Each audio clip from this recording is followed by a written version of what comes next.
টেলিভিছনৰ সমূহ দৰ্শকক স্বাগতম জনাই ষ্টুডিঅ'ত মই মীনাক্ষী শৰ্মা। এতিয়া চাওঁ হওক আজিৰ বাতৰি শিৰোনাম।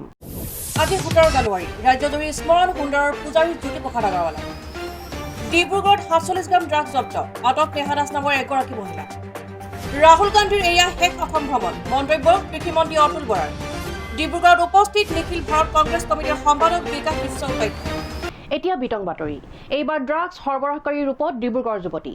আজি আমোলাপট্টিৰ ৰ'জগলিৰ এটা ভাড়াঘৰৰ পৰা আৰক্ষীয়ে জব্দ কৰে প্ৰায় 47 গ্ৰাম ড্ৰাগছ। চহৰৰ পৰিদৰ্শক প্ৰদীপ বৰাৰ নেতৃত্বত গোপন সূত্ৰৰ পম খেদি আৰক্ষীয়ে চলায় এই অভিযান।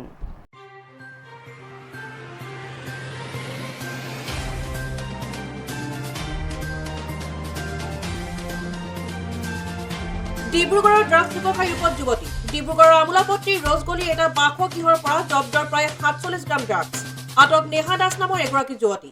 ডিব্ৰুগড় চহৰৰ পৰিদৰ্শক প্ৰদীপ বৰাৰ নেতৃত্বত আৰক্ষীয়ে গোপন সূত্ৰৰ পম খেদি আমোলাপট্টি অঞ্চলৰ ৰ'জগলিৰ এটা বাসগৃহত অভিযান চলাই জব্দ কৰিবলৈ সক্ষম হয় প্ৰায় 47 গ্ৰাম নিষিদ্ধ ড্ৰাগছ।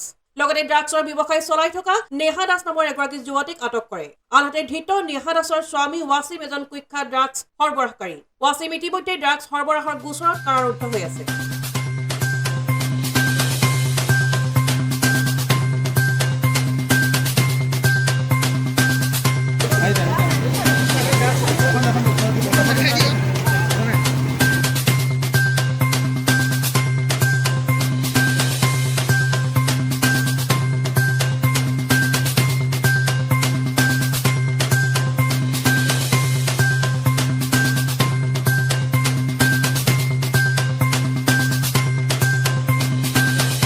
নেহা হোসেন বুলি জানিব পাৰিছোঁ, ডিটেইলছ আপোনালোকে পিছত পাই যাব।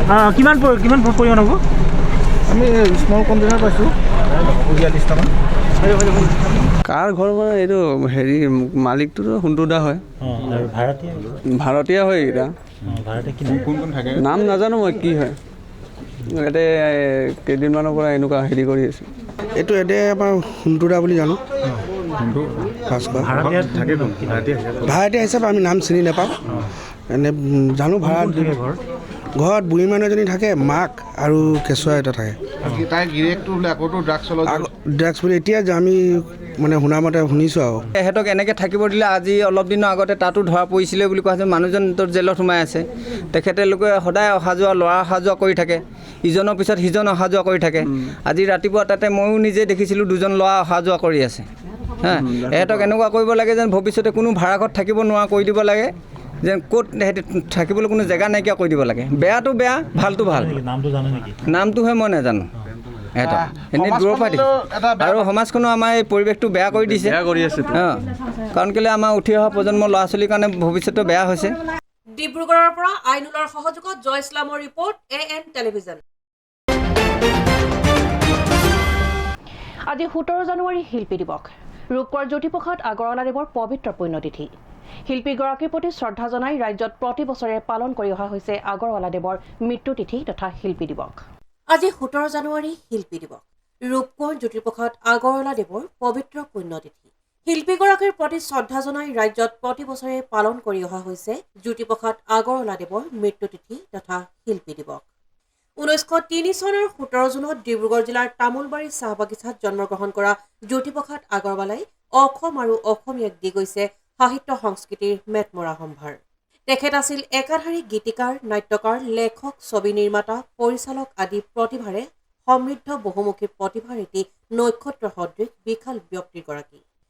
জ্যোতিপ্ৰসাদ আগৰৱালা আছিল অসমীয়া ছবিৰ বাটকটীয়া, যাৰ ফলস্বৰূপে অসমবাসীয়ে লাভ কৰিছিল প্ৰথম অসমীয়া বোলছবি জয়মতী।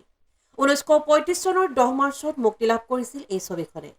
গীতি সাহিত্যৰ ক্ষেত্ৰতো শিল্পীগৰাকীয়ে দি গৈছে অনন্য প্ৰতিভাৰ স্বাক্ষৰ। স্বাধীনতাৰ যুঁজতো তেওঁ আছিল অগ্ৰগামী। দুখৰ কথা যে এগৰাকী মহান শিল্পীয়ে নিষ্ঠুৰ নিয়তিৰ ওচৰত হাৰ মানি মাত্ৰ 48 বছৰ বয়সতে ত্যাগ কৰে জীৱনৰ শেষ নিশ্বাস। সেয়েহে তেখেতৰ পবিত্ৰ মৃত্যুতিথিটো শিল্পী দিৱস হিচাপে পালন কৰি অহা হৈছে। উল্লেখ্য যে 1951 চনৰ আজিৰ দিনটোতে জ্যোতিপ্ৰসাদ আগৰৱালাদেৱে অসমবাসীক কন্দুৱাই মেলানি মাগিছিল জীৱন নাটৰ। তথাপি শিল্পী তুমি তিনিও কালৰ, অতীতৰ, বৰ্তমানৰ আৰু ভৱিষ্যতৰ। News desk report, AN television. ডিব্ৰুগড়ৰ ৰাজপথত টিপকাই স্বেচ্ছাসেৱী সংগঠনৰ উদ্যোগত স্বচ্ছতাক উদ্দেশ্য কৰি পুৱাতে অনুষ্ঠিত কৰা হয় মাৰাথন দৌৰৰ স্বচ্ছতাৰ উদ্দেশ্যৰে অনুষ্ঠিত এই মাৰাথন দৌৰ প্ৰতিযোগিতাত শতাধিক যুৱক যুৱতীয়ে অংশগ্ৰহণ কৰে ডিব্ৰুগড়ৰ ৰাজপথত স্বচ্ছতাক উদ্দেশ্য কৰি পুৱাতে অনুষ্ঠিত হয় মাৰাথন দৌৰ টিপকাই নামৰ এটা স্বেচ্ছাসেৱী সংগঠনৰ উদ্যোগত স্বচ্ছতাৰ বাবে মাৰাথন দৌৰ শতাধিক যুৱক যুৱতীয়ে অংশগ্ৰহণ কৰিলে স্বচ্ছতাৰ বাবে মাৰাথন দৌৰ প্ৰতিযোগিতাত জালান আউটডোৰ ষ্টেডিয়ামৰ পৰা আৰম্ভ কৰা হয় এই মাৰাথন দৌৰ প্ৰতিযোগিতা উদ্বোধন কৰি ডিব্ৰুগড়ৰ বিধায়ক প্ৰশান্ত ফুকন আৰু অসম পৰ্যটন উন্নয়ন নিগমৰ অধ্যক্ষ ঋতুপৰ্ণ বৰুৱাই অনুষ্ঠানত উপস্থিত থাকে পৌৰপতি ডাক্তৰ সৈকত পাত্ৰ উপ পৌৰপতি উজ্জ্বল ফুকন সহ কেইবাজনো বিশিষ্ট ব্যক্তি মাৰাথন দৌৰ প্ৰতিযোগিতাত ছাত্ৰ ছাত্ৰীৰ অংশগ্ৰহণেৰে মুখৰিত হৈ পৰে ৰাজপথ ৰাজ্যৰ বিভিন্ন প্ৰান্তৰ লগতে ডিব্ৰুগড়ৰ বিভিন্ন বিদ্যালয়ৰ পৰা অহা ছাত্ৰ ছাত্ৰীয়ে পচন্দৰ হিতকো নেওচি টিপকাই অনুষ্ঠিত কৰা এই প্ৰতিযোগিতাত সবলভাৱে অংশগ্ৰহণ কৰি শৰীৰ চৰ্চাৰ লগতে স্বচ্ছতাৰ প্ৰতি সজাগতা সৃষ্টিৰ চেষ্টা চলায় উল্লেখযোগ্য যে স্বেচ্ছাসেৱী সংগঠনটোৱে ইতিমধ্যে ৰাজ্যৰ বিভিন্ন প্ৰান্তত স্বচ্ছতাৰ সজাগতাৰ বাবে এনেদৰে মাৰাথন দৌৰ অনুষ্ঠিত কৰি আহিছে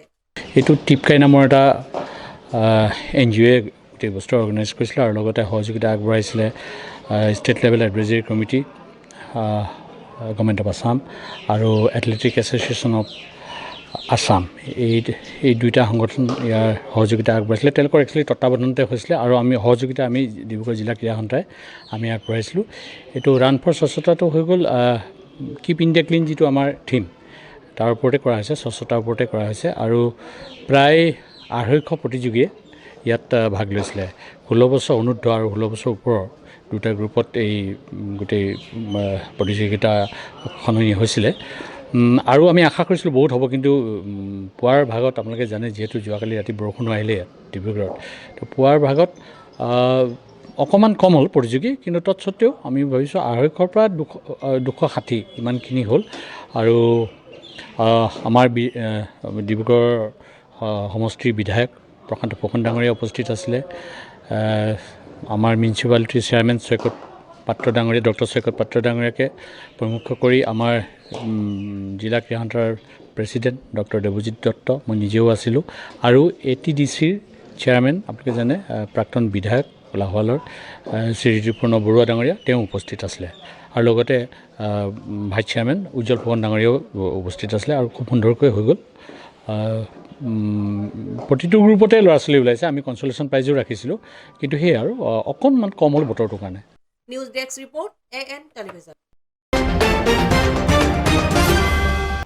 অসম চৰকাৰৰ সাংস্কৃতিক পৰিক্ৰমা বিভাগৰ উদ্যোগত ৰাজ্যত অনুষ্ঠিত হৈছে সাংস্কৃতিক মহাসংগ্ৰাম কাৰ্যসূচী সাংস্কৃতিক মহাসংগ্ৰামৰ জিলা পৰ্যায়ৰ জ্যোতি সংগীতৰ প্ৰতিযোগিতাসমূহ আজি জিলা পুথিভঁৰাল প্ৰেক্ষাগৃহত শিল্পী দিৱসৰ লগত সংগতি ৰাখি অনুষ্ঠিত কৰা হয় অসম চৰকাৰৰ সাংস্কৃতিক পৰিক্ৰমা বিভাগৰ উদ্যোগত ৰাজ্যত অনুষ্ঠিত হৈছে সাংস্কৃতিক মহাসংগ্ৰাম কাৰ্যসূচী প্ৰথম গাঁও পঞ্চায়ত পৰ্যায়ত দ্বিতীয়তে সমষ্টি ভিত্তিত এই কাৰ্যসূচী অনুষ্ঠিত কৰাৰ পাছতে জিলাই জিলাই আৰম্ভ হৈছে এই সাংস্কৃতিক মহাসংগ্ৰাম কাৰ্যসূচী সাংস্কৃতিক পৰিক্ৰমা বিভাগৰ উদ্যোগত অনুষ্ঠিত অসম সাংস্কৃতিক মহাসংগ্ৰামৰ জিলা পৰ্যায়ৰ জ্যোতি সংগীতৰ প্ৰতিযোগিতাসমূহ আজি অনুষ্ঠিত হৈছে জিলা পুথিভঁৰাল প্ৰেক্ষাগৃহত শিল্পী দিৱসৰ লগত সংগতি ৰাখি অনুষ্ঠিত এই প্ৰতিযোগিতাত 58 গৰাকীৰ প্ৰতিযোগীয়ে অংশ লয়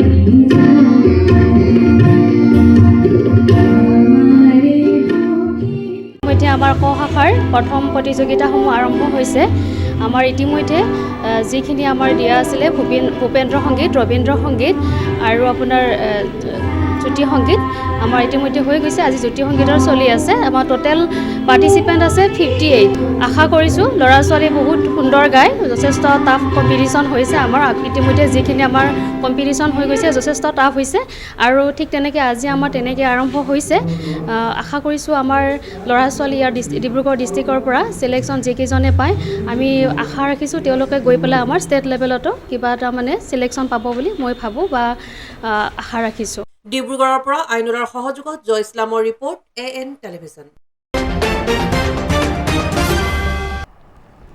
এতিয়া লৈছো খন্তেক বিৰতিৰ পাছত পুনৰ আহি আছো বাতৰি মাজলৈ আপোনাৰ আপোন চহৰ ডিব্ৰুগড়ত এঞ্জিলা এণ্টাৰপ্ৰাইজে আনিছে এটি সোণালী সুযোগ প্ৰয়োজনীয়তা মাত্ৰ এখন নিজৰ e rickshaw and opportunity to earn limitless money অধিক জানিবলৈ যোগাযোগ কৰক 9085585200 আৰু 7002275263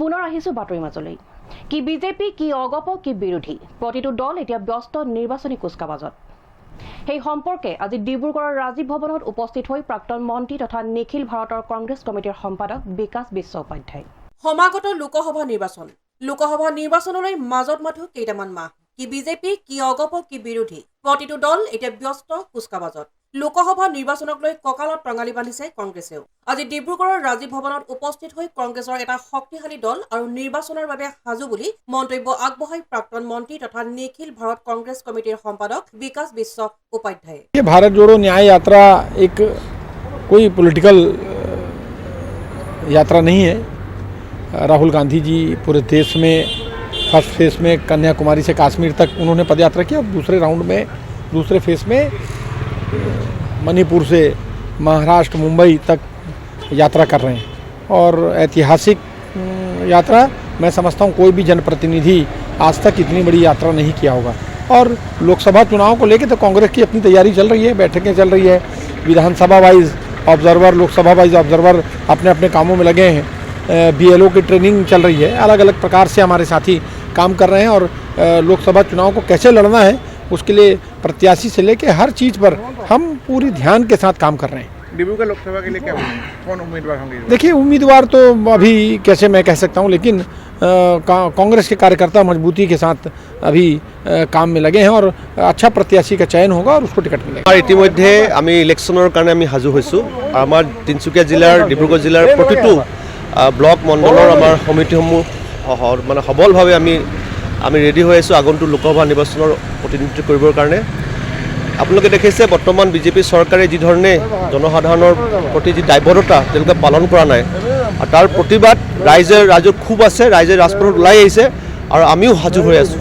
ডিব্ৰুগড়ৰ পৰা আইনুলৰ সহযোগত জয় ইছলামৰ ৰিপৰ্ট AN টেলিভিজন। বুধবাৰে ডিব্ৰুগড়ৰ পেঞ্চনাৰ সন্থা অসম ডিব্ৰুগড় শাখাৰ 67তম প্ৰতিষ্ঠা দিৱস আৰু 36তম পেঞ্চনাৰ পষেকৰ কাৰ্যসূচীৰ উদ্বোধন অনুষ্ঠান অনুষ্ঠিত হৈ যায়। লগতে অনুষ্ঠানৰ লগত সংগতি ৰাখি শিল্পী দিৱস পালন কৰা হয়। বুধবাৰে ডিব্ৰুগড়ৰ জীৱন ফুকন নগৰস্থিত পেঞ্চনাৰ সন্থা অসম ডিব্ৰুগড় শাখাৰ কাৰ্যালয়ত চৰকাৰী পেঞ্চনাৰ সন্থা অসমৰ 67তম প্ৰতিষ্ঠা দিৱস আৰু 36তম পেঞ্চনাৰ পষেকৰ কাৰ্যসূচীৰ শুভ উদ্বোধন অনুষ্ঠানৰ আয়োজন কৰা হয়। এই অনুষ্ঠানৰ লগত সংগতি ৰাখি ডিব্ৰুগড় চৰকাৰী পেঞ্চনাৰ সন্থা আৰু সাংস্কৃতিক মহাসভা অসমৰ ডিব্ৰুগড় সদৰ আঞ্চলিক সমিতিৰ যৌথ উদ্যোগত শিল্পী দিৱস অনুষ্ঠিত কৰা হয়। উক্ত অনুষ্ঠানত জ্যোতিপ্ৰসাদ আগৰৱালাৰ সাংস্কৃতিক অৱদান শীৰ্ষক এক বক্তৃতানুষ্ঠান অনুষ্ঠিত কৰে। উক্ত অনুষ্ঠানত নিৰ্দিষ্ট বক্তা হিচাপে উপস্থিত থাকে ডিব্ৰুগড় হনুমান বক্স সুৰজমল কানৈ মহাবিদ্যালয়ৰ অধ্যাপক উপন্যাসিক সমালোচক তথা সম্পাদক ডক্টৰ মৃদুল শৰ্মা। উল্লেখ্য যে 17 জানুৱাৰীৰ পৰা 30 জানুৱাৰীলৈ অনুষ্ঠিত হ'বলগীয়া এই অনুষ্ঠানৰ আজিৰ কাৰ্যসূচীৰ শুভ উদ্বোধন কৰে ডিব্ৰুগড়ৰ বিধায়ক প্ৰশান্ত ফুকনে। চৰকাৰী পেঞ্চনাৰ সন্থা অসম আমাৰ ডিব্ৰুগড় শাখাই আজি 17 জানুৱাৰীৰ পৰা 30 জানুৱাৰীলৈকে পেঞ্চনাৰ সন্থাৰ প্ৰতিষ্ঠা দিৱস তথা অনন্য পষেক আমি উদযাপন কৰিবলৈ আগবাঢ়িছোঁ। এই উৎসৱটি সমগ্ৰ অসমতে হৈছে, যিহেতু আজি 17 জানুৱাৰী তাৰিখেই চৰকাৰী পেঞ্চনাৰ সন্থাৰ জন্ম হৈছিল। এইটো কাৰণে আমাৰ শিল্পী দিৱসৰ কাৰ্যসূচীৰে আমাৰ এই পেঞ্চনাৰ পষেকটো আৰম্ভ কৰা হয়। অৱশ্যে আমি প্ৰতি বছৰে এইটো পালন কৰি আহিছোঁ। ঠিক তেনেধৰণে এইবাৰো আমি আজি পুৱাৰ পৰা পতাকা উত্তোলনে আমি কাৰ্যসূচী আৰম্ভ কৰিছোঁ বৰ্তমানলৈকে। ইতিমধ্যে আমি এই শিল্পী দিৱসটো উদযাপন কৰিবলৈ আমি সাংস্কৃতিক মহাসভা অসমৰ ডিব্ৰুগড় সদৰ আঞ্চলিকৰ সহযোগত আমি আজি উদযাপন কৰিছোঁ আমি শিল্পী দিৱসটো, যিহেতু তেওঁলোকেও আমাৰ পৰা সহযোগ বিচাৰিলে আজি। গতিকে আজি শিল্পীজনৰ প্ৰতি শ্ৰদ্ধাঞ্জলি জনাই আমাৰ কাৰ্যসূচী আমি আৰম্ভ কৰিছোঁ। আৰু জ্যোতি সংগীতেৰে আমি আজি পুৱাৰ পৰা আমি সন্ধিয়ালৈকে আবেলিলৈকে আমাৰ আজি দিৱসটো উদযাপন কৰিম। এই জ্যোতি দিৱসৰ ওপৰত তাৎপৰ্য ৰাখিবলৈ আমি সভাখন শুভোদ্বোধন কৰিবৰ কাৰণে আমাৰ স্থানীয় বিধায়ক প্ৰশান্ত ফুকনদেৱক আমি আমন্ত্ৰণ জনাই আনিছিলোঁ। তাৰ উপৰি নিৰ্দিষ্ট বক্তা হিচাপে কালুৰী কলেজৰ ডক্টৰ মৃদুল শৰ্মা ডাঙৰীয়াক আমি নিৰ্দিষ্ট বক্তা হিচাপে নিমন্ত্ৰণ কৰি আনিছোঁ। ইতিমধ্যে তেখেতে সাৰুৱা ভাষণ দাঙি ধৰিছে ৰাইজৰ আগত। তাৰ উপৰিও আমাৰ ইয়াত বিশিষ্ট অতিথি হিচাপে আমি সাংস্কৃতিক মহাসভা অসমৰ কাৰ্যকৰী সভাপতি শ্ৰীযুত বিনোদ বৰাদেৱক আমি আমন্ত্ৰণ জনাই আনিছোঁ। ইয়াৰ উপৰিও আমি আজি এটা কাৰ্যসূচী লৈছোঁ শিল্পী দিৱস উপলক্ষে। আমাৰ সংগীতজ্ঞ আমাৰ প্ৰশান্ত বৰদলৈদেৱক আমি আজি অভিনন্দন জনাবলৈ নিমন্ত্ৰণ জনাই আনিছোঁ। ইতিমধ্যে নিমন্ত্ৰণ জনোৱা হৈছে। তেখেতক এখন মানপত্ৰৰ আমি ফুলাম গামোচা চেলেং চাদৰে তেখেতক আদৰণি জনাইছোঁ আমি। News desk report AN television. Teok বিধানসভা সমষ্টিৰ অন্তৰ্গত ৰাইজক পৰিপুষ্ট সমাজৰ দিশে অবিৰত যাত্ৰাৰ অংশস্বৰূপে অসম চৰকাৰে যোৰহাট জিলা প্ৰশাসনৰ আতিথ্যত ৰেচন কাৰ্ড বিতৰণৰ এক অনুষ্ঠান অনুষ্ঠিত হৈ যায়। উক্ত অনুষ্ঠানত অসম চৰকাৰৰ কৃষিমন্ত্ৰী অতুল বৰা উপস্থিত থাকে। আজি টিয়ক বিধানসভা সমষ্টিৰ অন্তৰ্গত ৰাইজক পৰিপুষ্ট সমাজৰ দিশে অবিৰত যাত্ৰাৰ অংশস্বৰূপে অসম চৰকাৰে যোৰহাট জিলা প্ৰশাসনৰ আতিথ্যত ৰেচন কাৰ্ড বিতৰণৰ এক অনুষ্ঠান অনুষ্ঠিত কৰে। উক্ত অনুষ্ঠানত অসম চৰকাৰৰ কৃষিমন্ত্ৰী অতুল বৰা, যোৰহাট লোকসভা সাংসদ তপন কুমাৰ গগৈ, দেৰগাঁৱৰ বিধায়ক ভৱেন ভৰালী, জিলা আয়ুক্ত পুলক মহন্ত, যুৱ নেতা বিকাশ শইকীয়া, যোৰহাট জিলা পৰিষদৰ সভাপতি ৰঞ্জন শইকীয়া, টিয়ক পৌৰসভাৰ পৌৰপতি লাকী বৰবৰা গগৈকে প্ৰমুখ্য কৰি কেইবাগৰাকীও বিশিষ্ট ব্যক্তিৰ উপস্থিতিত সমষ্টিৰ অন্তৰ্গত প্ৰায় 12,000 হিতাধিকাৰীক ৰেচন কাৰ্ড আনুষ্ঠানিকভাৱে বিতৰণ কৰা হয়। ইপিনে উক্ত সভাতে সাংবাদিকৰ সৈতে হোৱা এক সাক্ষাৎকাৰত মন্ত্ৰী অতুল বৰাই অসমলৈ কংগ্ৰেছী নেতা ৰাহুল গান্ধীৰ আগমনৰ ক্ষেত্ৰত কেতবোৰ উপলুঙাসূচক মন্তব্য আগবঢ়াই এয়া ৰাহুলৰ অন্তিম অসম যাত্ৰা বুলি অভিহিত কৰি অসমৰ বৰ্তমানৰ পৰিৱেশ দেখি কংগ্ৰেছৰ যুৱ নেতাগৰাকীয়ে নিজেও উন্নয়নৰ মাপকাঠি অনুভৱ কৰিব বুলি মন্তব্য কৰে মন্ত্ৰীগৰাকীয়ে। প্ৰথম কথা হ'ল যে মই সিদিনা ক'ৰবাত কৈছিলোঁ যে 5খন ৰাজ্যৰ বিধানসভা নিৰ্বাচনৰ আগত ৰাহুলে এটা যাত্ৰা আৰম্ভ কৰিছিল আৰু সেইটো জয়যাত্ৰা বুলি সাংঘাতিক ধৰণে প্ৰচাৰিত হৈছিল সংবাদ মাধ্যমত। এইটো এটা জয়যাত্ৰা, কংগ্ৰেছৰ জয়যাত্ৰা।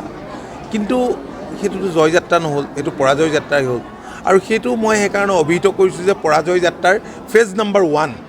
আৰু অসমত যিটো যাত্ৰা আৰম্ভ কৰিছে মণিপুৰৰ পৰা ধৰি এতিয়া যোৰহাটত প্ৰৱেশ কৰিবহি, এইটো হ'ব ৰাহুলৰ পৰাজয় যাত্ৰাৰ ফেজ 2। আৰু তেখেতক স্বাগতম জনাইছোঁ এইকাৰণেই যে তেখেতে অন্ততঃ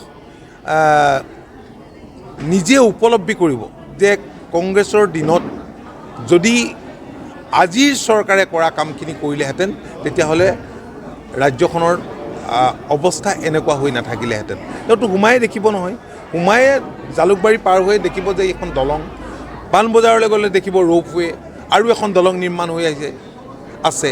চানমাৰিলৈ আহিব দেখিব ফ্লাইঅভাৰ, আৰু এইফালৰ পৰা আহি থাকিলে দেখিয়ে থাকিব যোৰহাট আহি পালেতো গম পাব মাজুলীলৈ যাব বুলি শুনিছোঁ যে দলং নিৰ্মাণৰ কাম চলি আছে।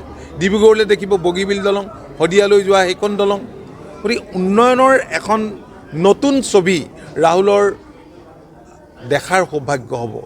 আৰু তেখেত তাৰপিছত মই ভাবোঁ যে নাহে, বুজি পাইছে, কাৰণ টেঙা বাৰে বাৰে বিকিব নোৱাৰে। News desk report AN television. আজি শেষৰটো বাতৰি। 3 জানুৱাৰীৰ পৰা 7 জানুৱাৰীলৈ উৰিষ্যা কটকত অনুষ্ঠিত হোৱা 15 সংখ্যক সৰ্বভাৰতীয় অভিনয় নৃত্য আৰু সংগীত মহোৎসৱত নৃত্যালয় কলাকেন্দ্ৰৰ 10 গৰাকী ছাত্ৰ ছাত্ৰীয়ে শাস্ত্ৰীয় নৃত্য, সত্ৰীয়া আৰু লোকনৃত্য, বিহু, সৃষ্টিশীল নৃত্যত প্ৰথম আৰু দ্বিতীয় স্থান অধিকাৰ কৰি 9 গৰাকীয়ে নৃত্যশ্ৰী আৰু নৃত্য নন্দিনী বঁটা সন্মান পাবলৈ সক্ষম হয়। লগতে নৃত্যালয় কলাকেন্দ্ৰৰ অধ্যক্ষা স্মিতা দাসে নৃত্যগুৰু বঁটা পাবলৈ সক্ষম হয়। 3 জানুৱাৰীৰ পৰা 7 জানুৱাৰীলৈ উৰিষ্যা কটকত অনুষ্ঠিত হোৱা 15 সংখ্যক সৰ্বভাৰতীয় অভিনয় নৃত্য আৰু সংগীত মহোৎসৱত নৃত্যালয় কলাকেন্দ্ৰৰ 10 গৰাকী ছাত্ৰীয়ে শাস্ত্ৰীয় নৃত্য আৰু লোকনৃত্য, বিহু আৰু সৃষ্টিশীল নৃত্যত প্ৰথম আৰু দ্বিতীয় স্থান অধিকাৰ কৰি 9 গৰাকীয়ে নৃত্যশ্ৰী আৰু নৃত্য নন্দিনী বঁটা সন্মান পাবলৈ সক্ষম হয়। লগতে নৃত্যালয় কলা কেন্দ্ৰৰ অধ্যক্ষা স্মিতা দাসে নৃত্য গুৰু বঁটা পাবলৈ সক্ষম হয়। এইবাৰলৈ দ্বিতীয়বাৰ সৰ্বভাৰতীয় প্ৰতিযোগিতালৈ অংশগ্ৰহণ কৰি ৰাষ্ট্ৰীয় পৰ্যায়ত নাম উজ্বলাবলৈ সক্ষম হৈছে নৃত্যালয় কলা কেন্দ্ৰ। সকলো অসমবাসী ভাৰতবাসীক ইংৰাজী নৱবৰ্ষৰ লগতে মাঘ বিহুৰ শুভেচ্ছা জ্ঞাপন কৰিছোঁ। আমি যোৱা 5 তাৰিখে আমাৰ কটক মহোৎসৱত সৰ্বভাৰতীয় নৃত্য প্ৰতিযোগিতা আছিলে। তাত নৃত্য অভিনয় আৰু সংগীত মহোৎসৱ আছিলে। আমি নৃত্যালয় কলা কেন্দ্ৰ আমি মুঠ 10 গৰাকী প্ৰতিযোগী আমাৰ নৃত্যালয় কলা কেন্দ্ৰৰ ফালৰ পৰা গৈছিলে। তাৰে 9 গৰাকী প্ৰতিযোগীয়ে নৃত্যশ্ৰী আৰু নৃত্যনন্দিনী এৱাৰ্ড পাবলৈ সক্ষম হ'ল। লগতে বাকী গোটেই 10 গৰাকীয়ে প্ৰথম আৰু দ্বিতীয় শাস্ত্ৰীয় নৃত্য, সৃষ্টিশীল নৃত্য আৰু লোকনৃত্য, বিহু, তিৱা, মিচিঙত পুৰস্কাৰ প্ৰাপ্ত হ'বলৈ সক্ষম হ'ল। 10 গৰাকী আমাৰ গোটেই 10 গৰাকী পাইছে। তাৰে 9 গৰাকী এৱাৰ্ড পাইছে। এগৰাকী লোকনৃত্য মিচিং জনগোষ্ঠীৰ নৃত্যত তেওঁ প্ৰথম পুৰস্কাৰ আৰু ক্ৰিয়েটিভ ডান্সত দ্বিতীয় পুৰস্কাৰ পাবলৈ সক্ষম হ'ল। ভৱিষ্যতে আমাৰ নৃত্যালয় কলা কেন্দ্ৰ সমূহ পৰিয়ালৰ অভিভাৱকসকলে যদি সহায় সহযোগিতা কৰে আমি আগলৈ আৰু আগবাঢ়ি যাম। ডিব্ৰুগড়ৰ পৰা জয়ৰ সহযোগত আইনুল আহমেদৰ ৰিপৰ্ট AN টেলিভিছন। আজি বাতৰি ইমানেই। AN টেলিভিছনৰ ষ্টুডিঅ'ৰ পৰা মই মীনাক্ষী শৰ্মা ইমানতে বিদায় লৈছোঁ। নমস্কাৰ।